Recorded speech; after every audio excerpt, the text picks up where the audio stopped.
Okay, good morning and welcome to our webinar on ethics. My name is David Orr. I'm the director here with the New York State LTAP Center. We're part of the Cornell Local Roads program, or it is part of the Cornell Local Roads program. Today we're going to be talking about ethical issues, and if you're wondering what the background is, if you don't remember your history, 55 years ago today we landed on the moon, and I got to stay up and watch us land on the moon. My mom let me stay up late so I could have a memory. So with that, I'll change my background to something a little bit lighter, and we'll get started with our discussion of ethics. Now, just before we get into that, we do have a couple of other things coming up you might be aware of. Probably the biggest one is we have 3 summer workshops that we need to have sign-ups for. If you need some more professional development hours, this is a workshop on project management. It's being held in 3 locations, assuming we can get the numbers up. Ontario, Broome, and Albany counties on August 6th, 7th, and 8th. And we'd love to see you there. And please try to sign up in the next couple of days because we have to make a call on whether we do this or not by the end of the week, actually by Thursday, end of the day. If you haven't been on one of our things before, there's a couple of things as a reminder. First off, there are audio settings down the lower left. You should open up your chat pod. That's where we're going to send you information such as a handout for today with some good references and sort of an outline of what we're talking about in our upcoming webinars, as well as a link to a poll that we're going to be doing. I'll talk about the polls in just a sec. We may ask you to raise your hand. And if you do have a question, please put it in the Q&A. So open up that pod as well. Now, we're going to be doing polls. We're using something called Poll Everywhere. pollev.com/DavidOrPE. You can also do the app if you prefer. If you open the chat up in just a second, Jody will repaste that information to the chat so you don't have to memorize the website address. But that's what we're going to be using quite a bit today, especially in this particular one, because we're going to be doing scenarios, as you'll see here in just a second. Okay, so let's get started. And let's see how you guys do with our first poll, and that is, who do you work for? Do you work for a town, a county, a city or village, state or federal, tribal? You're with a consulting firm, you're a contractor, or you're working for the weekend? Let's see what we get here. And we'll wait till most of you have signed in. And I suspected about half of you would be engineers, because this is, of course, one professional development hour if you stay on most of the time. If you can't get into the polls, you can put in the Q&A, and I see a couple of folks have done that. We've got a private person and a federal person who've added their name into the pile. That's cool. We will be, by the way, sending the certificates out shortly after this, but it may be early next week before we get to them, just because we've got some people lining out and have to transfer files and all that fun stuff. So be patient, but they're coming. They're coming. Okay, let's see now. What is your title? What work do you do? Are you an administrator? You're a highway superintendent, an engineer? You're in the field crew? You're a supervisor of other people that's not been mentioned already? You're an elected board member? Or you're none of the above? And if you put none of the above, please tell me what that means. So I've got someone who put in their highway superintendent. I've got someone who says they're a manager. That I'd probably call that like an administrator. Okay, that's cool. Or it could be a supervisor, I suppose. Okay. And we've got an emergency management person online as well. Okay. Now, this is a fun one. You get to click on the map. Where are you from? So click on where you're from. You can click right on the map and we'll see who we've got here spread around New York State. Sometimes we got somebody with a New Jersey, or there might be Manhattan. I can't quite tell. Map's a little small. Yeah, I guess it is in New York City. Okay. So some downstate, Albany area, Orangetown, even here in Ithaca. Okay, cool. Okay, that helps me quite a bit just to get a sense of where we're from, who's involved. And by the way, I can tell not everybody has voted, so I guess it's the American system. I'm a big fan of voting, but that's just me. Now, what is ethics? Well, everybody has an ethical set of standards, whether you like it or not. Pirates had an ethical set of standards, things that they follow, the code of conduct, as it were. Okay, you may not agree with that code of conduct, but there was a code that they would have, and if people broke that code, well, their consequences were a little bit harsher. But surprisingly, they had voting, they had democracy, they had a code. So what is ethics today in society? I mean, do we cheat? Don't we cheat? There's professional ethics. There is personal ethics. There's societal ethics. There's all kinds of different ethics that you could have. So when we started putting this together, it's something, what do we focus on? And so we started going out. We actually got books, actual physical books we read through, and they're linked, by the way, in the handout. So you can download and look at the handout. And one of the books we found in the library, which, by the way, no longer has books in it. They moved them to other places here on campus. In the notice at the beginning of this book called The Ethical Engineer, there's a notice, and it says that you should do the right ethical thing, provided there is no legal duty to do otherwise. And actually, if you think about that, is that always true? Can you think of examples where people actually broke the law because of ethics? And certainly, there was a lot of examples of that during the civil rights movement. You see examples of that by people who are saying they're doing it because of an ethical concern, that they think the law is either unconstitutional or immoral. I usually don't say fattening, but, can have a little bit of humor. But the idea is ethics sometimes does conflict with the law. And they had to put that in there probably because of the lawyers. But what is your ethical line? When are you willing to do something? And that's what we're going to talk a little bit about today. Now, I'm going to be doing scenarios, as I said. Most of the ones I've either experienced or gotten from others. And one person in particular who sent me quite a few is a gentleman named Ted Green, who used to work at the New Jersey LTAP Center, our sister organization down in New Jersey. Just giving him thanks again, trying to do the right and ethical thing. Okay. Now, some of the questions I'm going to ask you may have more than one answer. Okay. Now, sometimes I'll let you choose more than one answer. Sometimes I'm going to ask you a question and I want you to come up with what's the first thing in your mind. And a lot of times with ethics, that's actually what happens. It's the first thing you think about. So I'm going to ask you, what have you picked up at a conference? You go to a conference, you go and you can pick something up at the trade show. What's the first thing that came into your mind? Okay? Your choices are from this list. Yes, you may have gotten something else, but did you think about a pen, a piece of candy, a key ring, a coaster, or a recycling bag? What did you think of first? And yes, I limited your choices. I could have done a Wordle, I suppose. Maybe I'll do that next time. That's a good idea. I'll do a Wordle next time. A pen somebody put in. Okay. Okay. So again, what is the swag that you picked up? And yes, that's the actual term in the English dictionary, whichever one you choose. Yeah. So again, think about that. What's the first thing you would do? There may be more than one thing with an ethical dilemma. Now, we could spend the whole hour talking about codes of ethics. Every organization is supposed to have a code of ethics. Every consulting firm is supposed to have a code of ethics. Every government is supposed to have a code of ethics. And so I went through and I looked at codes of ethics from several different organizations, especially in the engineering field. So the two primary ones were the National Society of Professional Engineers and the American Society of Civil Engineers. But I've also looked at, because of some things I do here on campus, the mechanical engineers, the chemical engineers, the NCES standard, a whole bunch of different things. In fact, they're linked. Some of them are linked in your handout, including a site which has some really cool case studies for ethics if you're interested. What is interesting is there's certain things that show up in every single code of ethics. Okay. Now, the first one that's easy is safety, health, and welfare of the public come first. Okay. If you think about that, if you have a decision, you got a dilemma, think about the safety, health, and welfare of the public, you're probably going to at least make a decision you can sleep with at night. But another thing you got to think about is, for engineering especially, perform services only in area of competence. When I first came to Cornell, I came from Yates County, and someone said, design a bridge, no problem. I could design bridges. I was okay with doing that. I've lost that skill. That skill is gone. On the other hand, there are other skills I've picked up. So things change during your career. What is your area of competence? Where have you done continuing education? Where are you up to speed? Only perform those services. They can change, but you need to be honest with yourself and do that. You should only issue objective and truthful public statements. Don't say something that isn't true.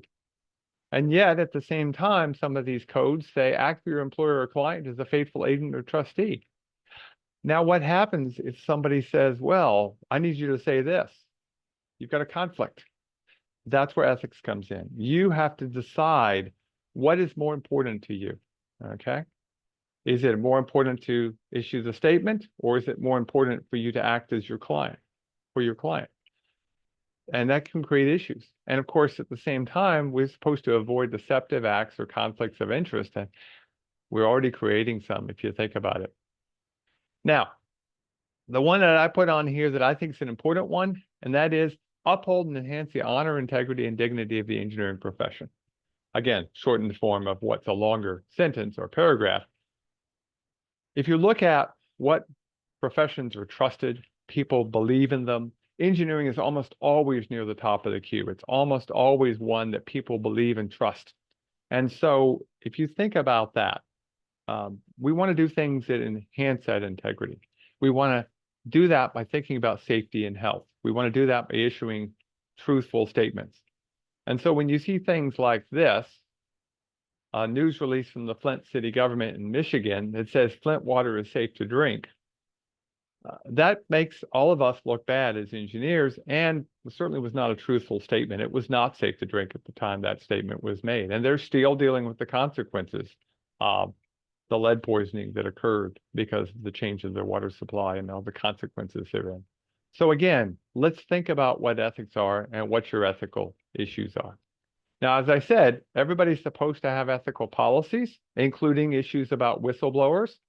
Okay, in this case, they're concerned with a whistleblower in their midst with an old style soccer referee uniform. Yes, if you look back in history, at one time they were red and white stripes. Not in every sport, but soccer for a while, that's what one of the colors was. But a whistleblower in our midst. Well, that's part of a good ethical policy. But let me ask you, I'm going to ask you first, what makes a good ethical policy? What makes a good ethical policy? Let's see what you guys come up with. This one is a wordle, by the way. So honesty, yep, okay. Clear, easy to understand. Transparency is a term sometimes used, yeah. Concise, yeah, we don't need to be long-winded. It drives me nuts when it gets too long, yeah. Should protect people we're serving. It should be clear. Should be well written and understandable. It should be for everybody. Yes, that's actually a pretty important one. Okay. Should make sure people are actually doing what they're promising, i.e., hold people accountable. It really is important to make sure there's some teeth in there that it holds people accountable. You can't stop people from being unethical. I wish I could say you can, you cannot. No policy, no law can stop that. But you do need to have enforcement mechanisms to hold people accountable.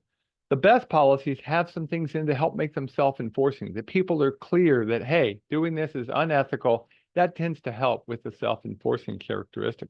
But the other thing you can think about is what's your own policy? And sometimes writing it down may or may not solve the problem. And there are people who argue, in fact, that writing it down makes it worse. But that's a longer discussion for another day.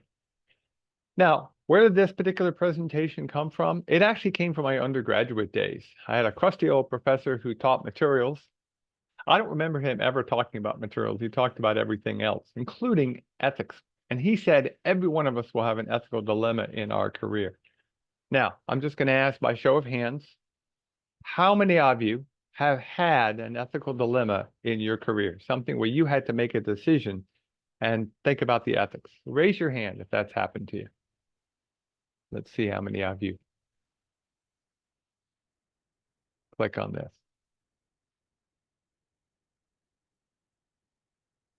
So only about a third of you say you have had an ethical dilemma. So we're going to do some scenarios, and we'll see if that number changes when you start thinking about what really is going on. I'll lower your hands for now. What Professor Slate said, by the way, was he said that those ethical things will happen. They may be minor, they may be major, but you need to know what you would do before the ethical incident happens. And if you've thought about it ahead of time, you're going to have a better reaction, you're going to have a more consistent reaction, and you're probably going to be more ethical. And he's right. It's happened to me enough, and I've had enough of this that I've seen that, boy, if I've thought about it a little bit ahead of time, I have a much better sense of what I'm going to do. And when I've had issues where I've lost sleep, and I normally sleep like a log, it's because I had an ethical problem I hadn't thought about ahead of time, and I wasn't sure what I was going to do and how to resolve it. So we're going to do some scenarios. So what we're going to do is come up with a whole bunch of different scenarios, and we're going to let you decide what you would do. We'll talk about it a little bit. Okay. Now, some critical points. First off, these are simple problems. I've simplified them for our hour together. There's always more nuances. In fact, in your resource handout, one of the places to go to is that ethical site that's down in Texas now. That's much more nuanced. If you really want some detailed stuff, look at that, or open up your professional magazines. Almost all of them have an ethical corner or an ethical article every single issue. Read through those. The nuances really do make a difference. But again, this will get you started. Now, if I show you a problem, remember, I want you to think about the first thing you thought about you wanted to do. What's your first gut instinct? And remember, there may be times your policy is more restrictive. Hopefully, it's never less restrictive. And don't think about the policy for your company or your agency. Think about what you would do as an engineer or as a person. There may be conflicts, okay? So keep that in mind. Now, let's start with one completely outside of engineering. And you're down at the local gym, and you see a retired person from your firm who is in the shower roughhousing with a person who's underage in a way you feel is, well, inappropriate. So when you see that, what are you going to do? Are you going to stop the roughhousing? Are you going to call the cops, report the incident, walk away and say nothing, or talk to the retiree later on? I'll let you vote, see what you come up with. What's your first thing you thought about doing? This is a classic example, by the way, where you're going to do multiple things. I know that. You may be doing multiple things, but what is your first gut instinct? Okay. And almost 3/4 of you would stop the roughhousing. Nobody would call the cops. Nobody says they would walk away and do nothing. Okay, cool, great. And that sounds on paper, and we all think that's what we will do. And the reason I bring this scenario up, it's a real scenario. You've all read about it. It's what happened at Penn State, okay, with the former coach. Okay. Now, I'm not going to give the nuances. We could spend a week talking about this thing. But the gentleman that you see in the picture, Mike McQuarrie, he reported to his supervisors his concerns. Okay. And then that started down this long path. But here's the thing. Here's the part that I want you to take away. Don't worry about the incident. That's a different discussion. But they did a study out of Great Britain, a journal called The Lancet. It's the equivalent of the American Medical Association's magazine here in the United States. And they actually showed that 1/4 of people who are trained to look for abuse would have walked away and said nothing. Now, these are people who are specifically trained and taught what to look for and how to report and are told this is the law. You can lose your license, you can lose your job, it can affect your career, and yet 1/4 would walk away. It's not easy to take that ethical leap, to do something against your supervisor, against the public, against a political person. It can be very hard to take a stand. So keep that in mind as we move forward. So let's start with an easy one. This is one I hope is an easy one. And that is, you got a local vendors doing work for your firm or your agency if you're in the public sector, and they offer you a cap or a coffee mug with the company logo on it. It's not like the highway school hat that you can earn. This is just a guy's going to give you a hat that's got the name of Joe Doak's Equipment Company or Julie's engineering firm, whatever. What do? Do you accept the cap or the mug? Do you refuse it? Do you ask for one for everybody on the crew? Or do you accept it but give it away, saying, I'll take it, but just give it away later on? What was your first gut instinct? Okay, see what y'all come up with. And a lot of you are saying refuse it. Okay. Some would say accept and give it to another employee. Okay. Some people might check their company policy. Is there a limit on how much you can accept? But remember, I want you to think about what you would do before you check your policy. You may want to check that policy, but what would you do? Now, in the Q&A, can somebody tell me why they would accept that hat? Why is it okay ethically to accept that hat? Let's see if somebody wants in the Q&A to tell me why they would go ahead and accept the hat.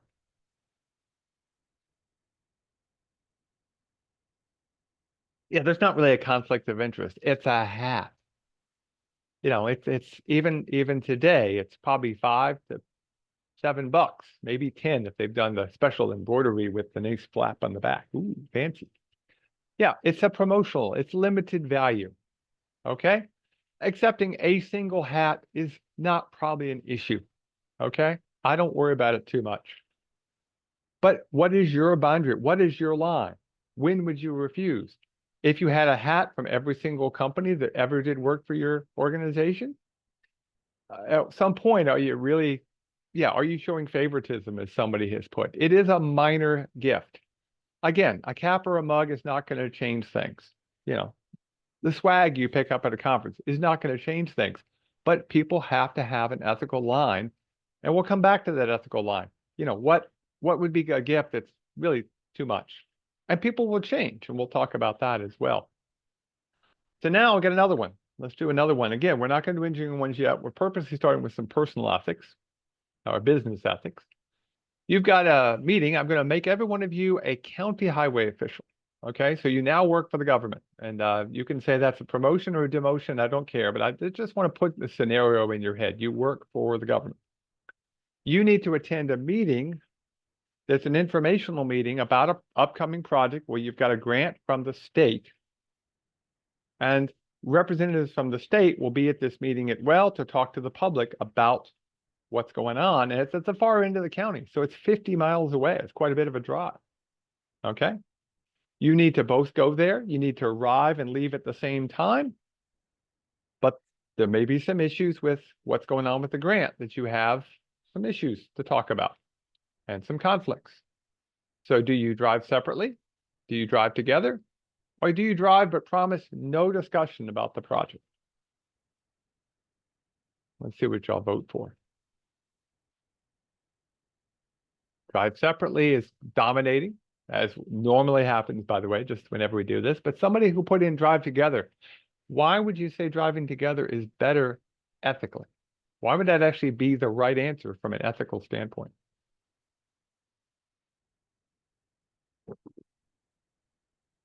Again, put that in the Q&A.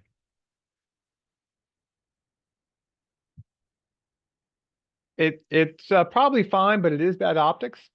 That's why most people put down drive separately. But just think about it from a standpoint of, if you drive together, you're saving energy.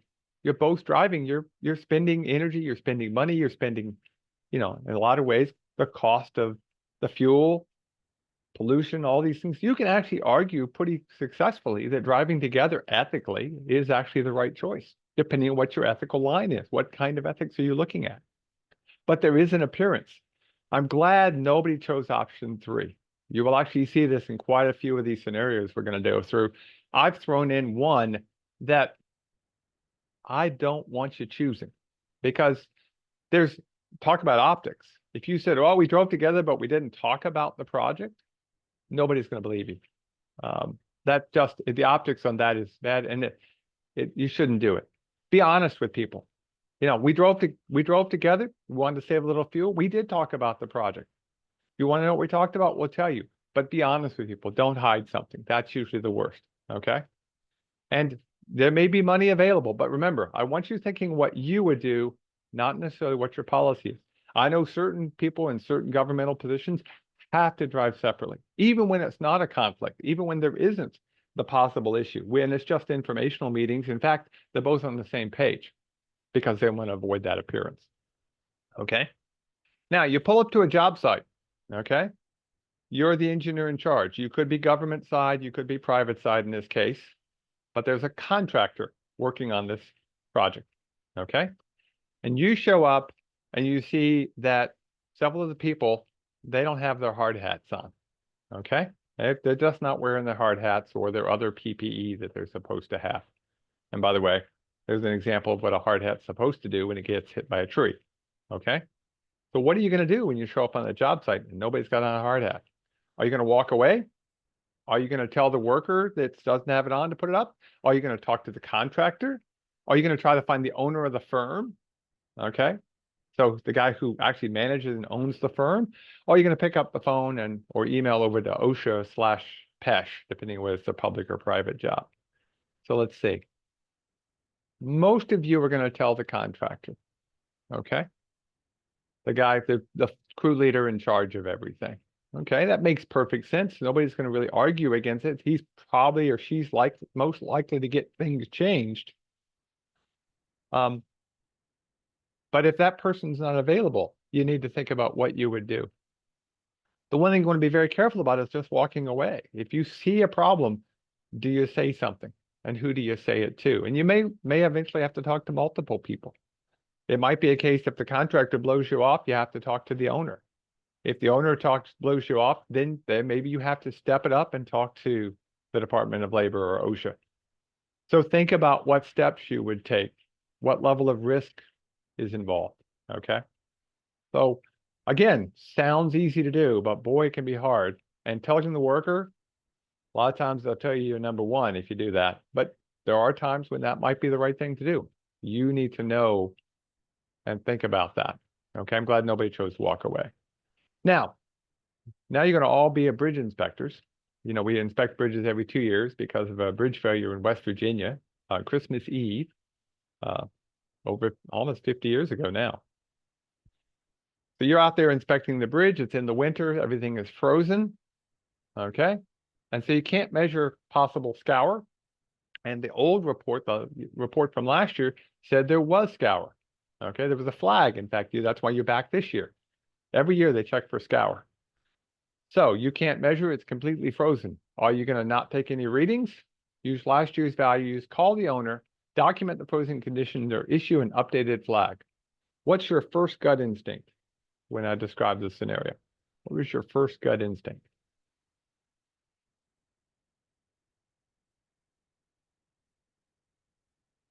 Get to rank this one, by the way. So you get to put your ranking of your choice of things to do, okay? If you don't want to do it, make it fifth. Waiting for the results. Oh, here we go. Starting to get some results. Document the frozen conditions. Call the owner of the bridge. Okay.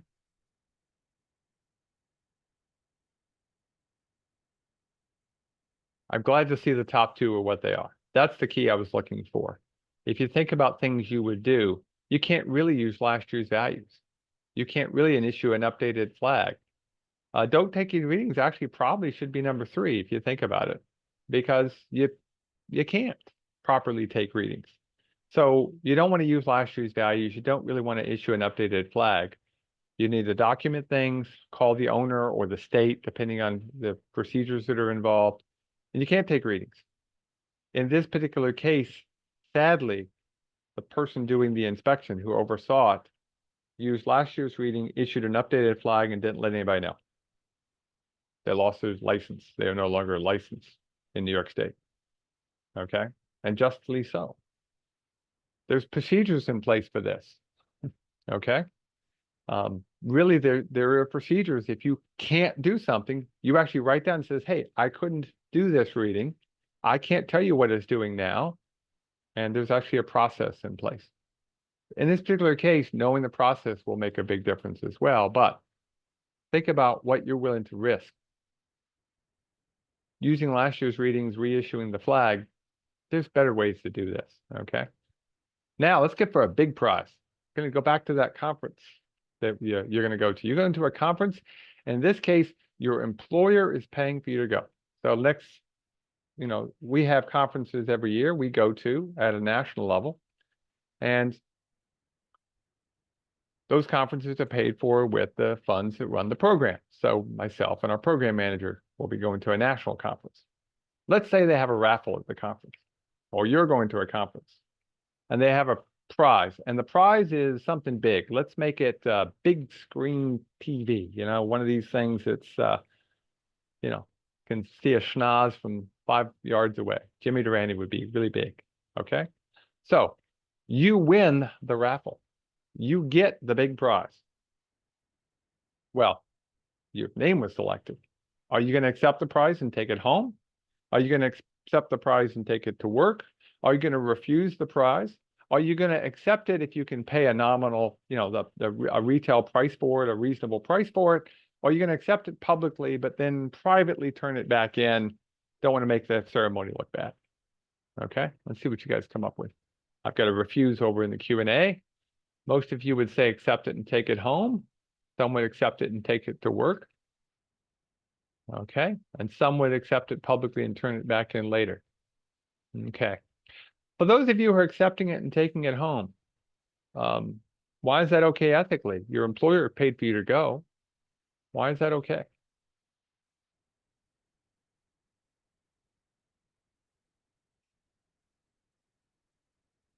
Let's see what you guys come up with the Q&A for me. Why is that okay?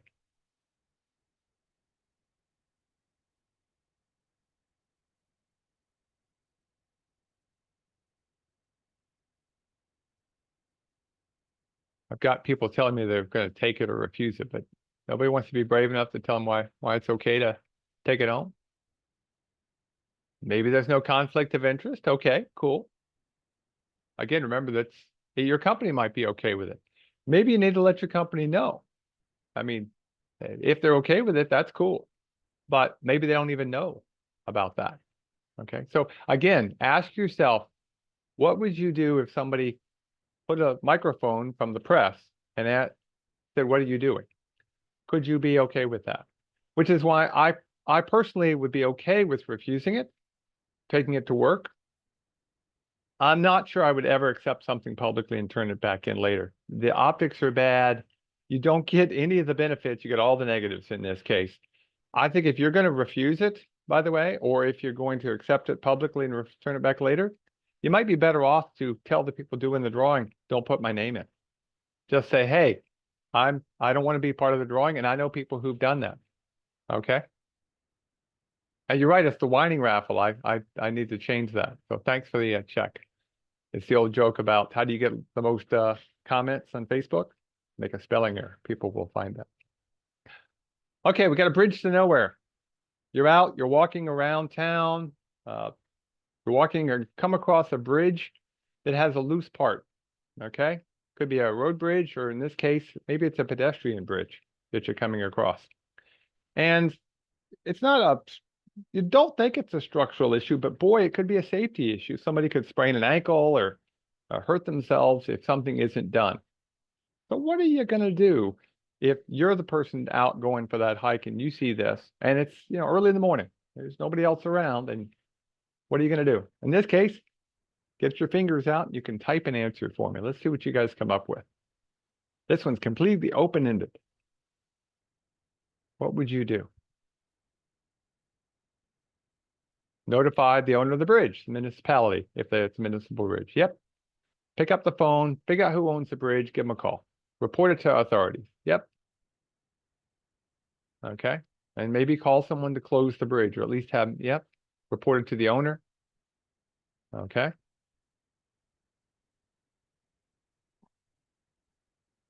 Contact the owner. Again, these things sound really easy, but the challenge, of course, is do you follow through when you see these things? And you probably have all seen things, maybe not that level, but you may have done something. And there may be some people who don't like it when you do it. Okay. But yeah, you might want to document that issue. And if you're wondering, in this case, this actually happened to me. I was out on a hike in the early morning. That's the bridge. It's a pedestrian bridge built by students 41 years ago. It was rehabbed last year.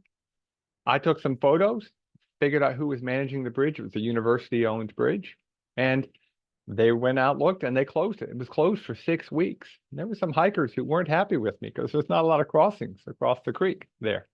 But again, what's the right thing to do? If I had not done that and the piece of wood had failed, and somebody sprained an ankle, that'd be my fault, not theirs. Okay.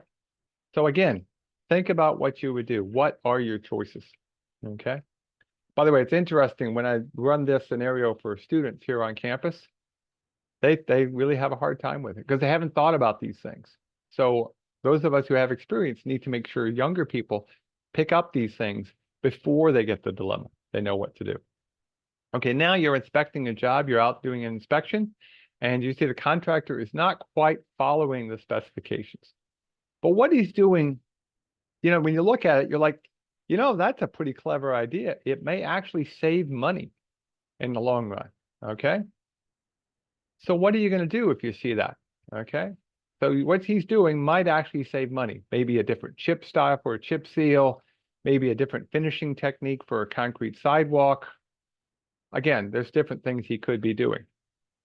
Are you going to ignore that, what he's doing, just not walk away? You're going to document and keep it quiet? You're going to talk to the contractor about the specs? You're going to produce a change order? Are you going to inform the engineer? In this case, you get to pick your favorite two. Okay, so pick your top two. So you can pick two in this case. So those using the Q&A, you could actually put C, comma, B or A, comma, D or whatever. So get to pick two.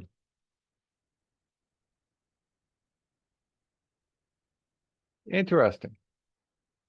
Now this, I will be totally honest, I would not have guessed this based on a couple of times I've run this particular one. It's a relatively new one in my slide deck. So you talk to the contractor. If you're going to talk to the contractor, are you going to talk to the contractor about what? What are you going to talk to them about? So in the Q&A, tell me what you would talk to the contractor about. Talk to them about the specs, about meeting the specs. I have zero problem with you talking to the engineer. That's pretty good. About not following the spec. Okay. So nobody wants to do a change order. Why would nobody, why don't you want to do a change order if you think it actually might improve things?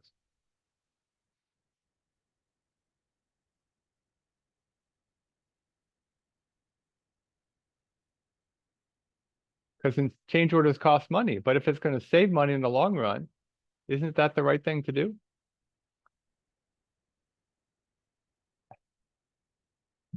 There may be a liability, yes. You might have to get approval first. It might depend on timing, as people are now saying. But again, think about that. When is it worth doing the change order? I don't disagree with you talking to the contractor engineer. I'm not saying that. But at some point, what is the job of an inspector? Way too often, we've seen, and we've heard this from lots of folks, including folks with local programs, inspectors think their job is to just document things, and that's it, and they walk away. They don't say something when they see something.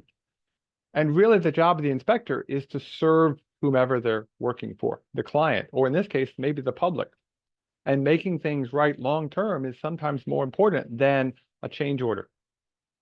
So yes, you're going to have to make sure it's done right. You've got to make sure the engineering is correct. And yes, you're going to probably have to talk to the contractor. But somebody needs to be thinking about, when is it worth doing a change order? I am glad, by the way, nobody put in documentation or ignore it. So something to think about. And it would be best to have discussed this prior to the work being done. Absolutely. It should have been caught in the pre-construction meeting or in the walkabout before the work started. Absolutely. And I blame somewhat the contractor sometimes who, oh, I'm going to do this and not tell anybody. But we really need to be thinking about how we communicate these things. Okay. Now, you're reviewing a contractor's bid for a big bridge project. Okay. And the apparent winning bidder has a unit price for paint at 1 penny per gallon. Okay. With 1,000 gallons of paint on the job. Okay. So 1 penny per gallon for paint. And that makes them the low bidder. So are you going to accept the bids as submitted, reject all bids, ask the contractor if it's correct, or negotiate a change order?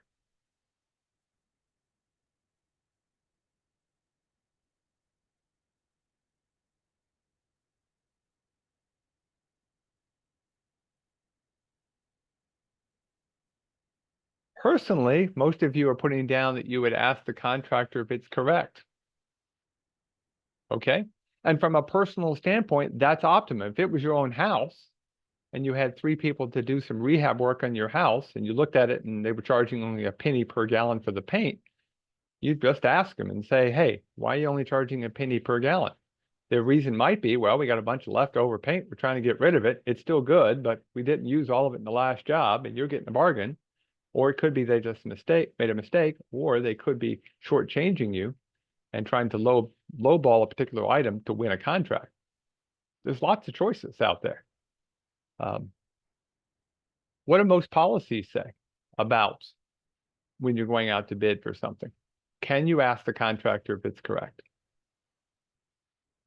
Yeah, most of them say you don't discuss these issues. There's procedures in place. You can't actually do anything. So this may be a conflict where you think there's a problem. You may have to award and then check with pre-awards. You may have to reject the bids, all of them completely. You may have to issue an update and have people rebid. Again, these things happen. What are you going to do when they happen? So think about that. What are the rules for when you see what's called a penny item out there? And how do you deal with that with the conflict that might occur because your policy or the law of what you're allowed to or not allowed to do? This is where ethics gets sort of fun in my mind, but it's a challenge sometimes. Okay, now I've got 4 alternatives for you. You've got an intersection. I don't have a picture of the particular intersection in question. This is an actual intersection, okay? And I've rounded some of the numbers up and I added in one possible option. I won't tell you which one, but it's an actual intersection and you were asked to design safety improvements. It's in an urban area. We're not talking New York City urban. We're talking more Ithaca, Syracuse, Corning kind of urban. So pretty busy. Okay, it's an intersection. Okay, but it's a big enough area around it. You could do one of 4 things. You could, and yes, the numbers are old. I know that, but it's an old project. You could put up some new signs and you could spend about $10,000. And if you run the crash modification factors, you're going to estimate over the life of an equivalent life for all projects of about 2 to 5 lives saved. The public doesn't like that alternative. They don't want a bunch of new signs up. You can put a traffic light in at about $175,000. Going to save a few more lives according to the crash modification factors. Yeah, the public's pretty negative about that. You could do a roundabout. Okay, that's about $500,000, assuming you have the right of way. The right of way would, of course, drive the price up, but you get a lot of lives saved for relatively low cost. Or you could put a bypass around it, build a road, spin the right of way, put the 2-lane road away from this particular spot, get all the pedestrians in a different spot. Now, that's what the public wants. They want you to take the road out of this particular area, and there's positive support for it. So I want you to rank those 4 choices and tell me what you do first, second, third, and fourth. Which would you rank? And here's the caveat. Make sure before you hit ranking, they have the same benefit cost ratio, including the lives included. Same benefit cost ratio. Okay? So what would you do as an engineer? Now, again, it's very simple. I apologize. You can only do so much in a short webinar. But you want to think about that. Okay, and yes, you know I'm going to ask you, so get ready to put in the Q&A, why would you choose what you chose for first? Okay, and so I have somebody who put up sign, signal, roundabout, bypass. But why would you choose a particular order? Maybe you do the signs because it's a quick response. Yep, that's a good possibility. Okay, it's fast to implement. Signs. I can't argue with that. Okay. One thing nice about signs, by the way, is signs are something that could be done as almost a temporary. Try it out, see if it works, or do it short term until you can do something more permanent. So signs are actually fairly common. In fact, in this particular case, they started with some signs. They actually did the signs first, just to see and get things a little safer until they could do a more permanent repair. But again, you got to look at benefit cost, use of resources, what's the budget, okay? Yeah. By the way, when I run this scenario with students, they all choose, every one of them chooses the new bypass.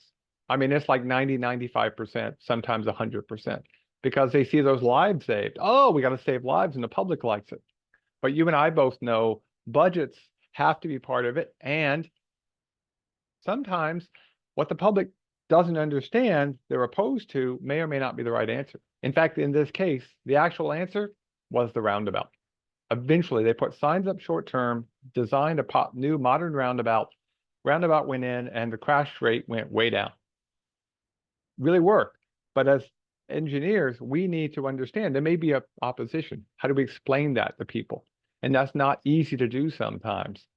And so we have to think about those balancing of choices with budgets, long-term and short-term budgets, okay? Yep, supply, demand, economics do have to be part of the equation. Okay, couple more here. Error in the bridge design. You've got an error in the bridge design. You show up on the job site, and the contractor lets you know we found a possible design flaw. Oh boy, looking at the plans, you agree that there appears to be an issue with steel connecting the wing wall and the abutment. This is just a different picture I just happened to throw in. But the wing wall to the abutment, and there's no steel between the two. And you agree that there's something fishy going on. So what are you going to do? There's a concrete truck, by the way, on the way to pour the structural concrete into the forms.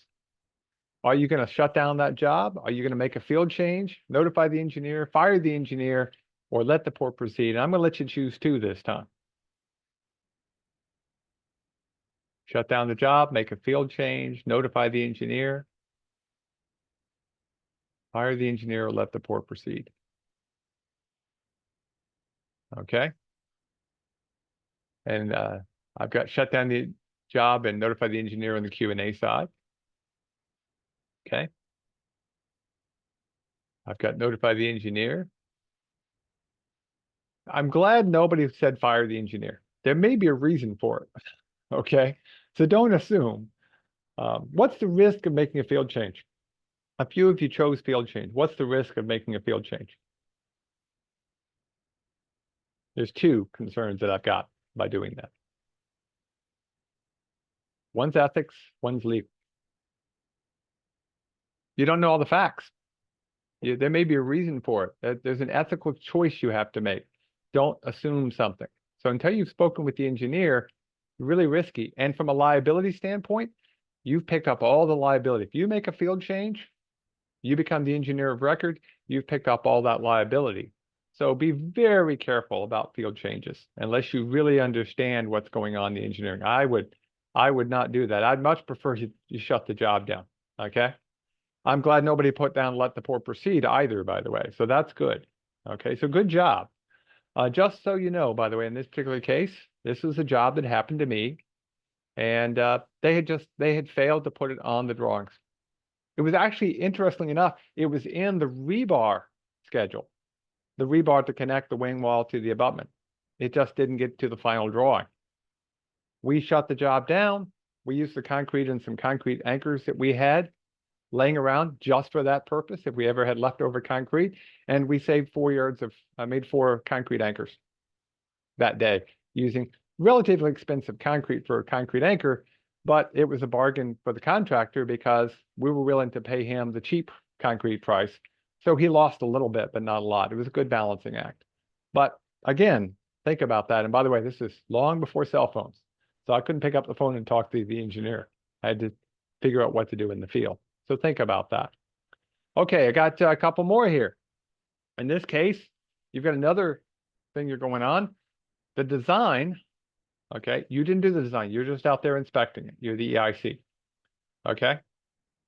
Design says you're supposed to use one 1/2 inch bolt. And you notice instead there are 3 3/8 inch bolts in the joint instead, okay? So 1/2 inch versus a 3/8 inch bolt has about the same area. You do the math. It's not exact. What are you going to do? Are you going to make a note on the as-built? Are you going to discuss this with the engineer? Are you going to quickly run some calculations before you continue to move on? Go back to the original design? Or don't provide any as-built and sort of just let it go?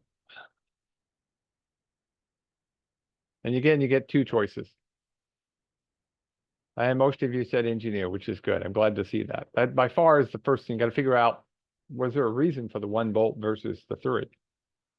You could run some calcs if you'd like to. That's okay. But I certainly would want to talk to the engineering company first. And maybe make people go back to the original design, if at all possible. I wouldn't just note it in the as-built. There may be a reason. So don't go there first. Maybe second, but more likely, figure out what's going on. Because a lot of times the bolt makes a huge difference. For instance, with rail systems, the bolts have to be of a particular grade because they're supposed to fail in a particular way. And if you just replace them with any old bolt, you actually make something that is safe into something that is unsafe. And so, yeah, think about what you would do if you see something like that. People trying to save you money or themselves money can lead to risk. Okay, now you show up on another judge, the building. Okay, it's just a steel frame building, nothing fancy.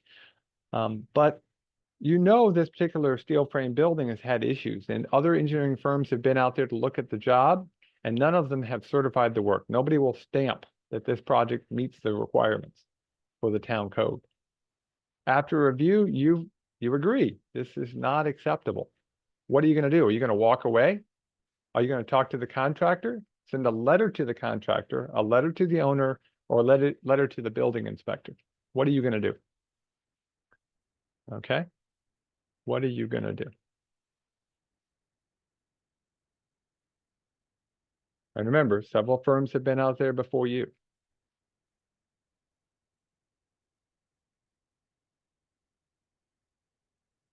Yep. So your first choice is letter to the building inspector, a letter to the contractor, letter to the owner, talk to the contractor, and then walk away. I'm glad to see walk away is last. But just realize, in this particular case, you know several firms have been there before and there's no documentation. People have walked away. Does that change your answer? I hope it does. I hope it changes your answer a little bit, that you might be a little bit more willing to not just talk to the contractor, that, you know, people have been there before. At some point, you got to document something. Because if you walked away, some other engineer stamps it when it's not safe, they may come back to you. And just think about it from an ethical standpoint. What would you feel right about? Okay. So again, all simple things. You're probably all pretty good at this, but these things do happen. Okay. Now I'm going to let you have a little bit of fun. Going back to some more personal ethics. This is got a couple to finish up our time together. You're at a restaurant, you're paying for lunch, and you see a person who works for the State Department of Transportation who was the project engineer. And you just finished a project, and you're the contractor for that project. You're the engineering contractor, and you're happy. It's the holidays, and you want to show your appreciation to thank that person for helping you successfully get through this project. Are you going to go over and are you going to buy her lunch without telling her? Are you going to ask her first if you would allow her to for you to buy her lunch? Are you going to not buy her lunch, but just stop by the table and say hello, and maybe ask her if she's done with her French fries? So I'll let you choose your top choice. You can choose none of the above. If you do none of the above, though, please put it in the Q&A what you would do. What did you think about it? I'll let you do a none of the above in this case. Just say thanks. Most of you are saying, say hello. Okay. Again, if you put none of the above, what was your thing? Because I can always add. I love new scenarios. In fact, if you've got a new scenario, send it my way. I'd love to add them into the pile. Yeah, you might tell her, say hello, say it's a nice job. Yeah. Okay. Again, what would you do? And the reason I would bring this particular one up has to do with how things have changed. Okay. Most of you are saying, I'm just going to say hello, or at least I'm going to ask first. And you may not be allowed to. She may have to say no. That's 80% of you. I'm going to clear the results. And I want you to think, what do you think the answer would have been had I asked this question in 1985 or 87 when I graduated from college? So I'm going to clear the responses. Now I want you to tell me, what do you think the answer would have been in 1987? Yeah, Yeah, that's the answer. Absolutely. It was the standard. Absolutely. A contractor or a consulting firm, they would buy lunch. That was the way it was done. Things change, hopefully for the better. So for those of us who've got gray hair, we have to know things are changing. We may not like it, but things do change, usually for good reason. So think about how your ethics will change over time. Do you do things differently today than you did a few years ago or even decades? And yes, the answer should be, I do. Okay. And I got one more. We'll finish this off and let you guys get out of here. Okay. Let's see. Let me just see if this is the one I want to do. No, we're gonna do this one. Because this one I think is one that I've seen happen way too often. A town wants the speed limit lowered, okay? And they're allowed to do the work because either a certain size town or maybe it's a village that is allowed to set their own speed limit. So they hire an engineering firm, they hire your engineering firm, and you do the engineering, and you say, you know, the speed limit that's 45 miles an hour. Actually, truth be told, looking at everything, might actually be able to go up to 50 miles an hour. But the supervisor who hired you, the board who hired you, wants the speed limit to go down to 30 miles an hour because they like the lower speed limit, or I guess these days, maybe even down to 25 because of the new state law. What are you going to do? What are you going to recommend? Are you going to recommend that they don't change the speed limit, leave it at 45? Are you going to recommend they lower it to 30? Are you going to recommend going to 50? Are you going to revise your study results so that at least they match what you're saying? Or none of the above? Okay.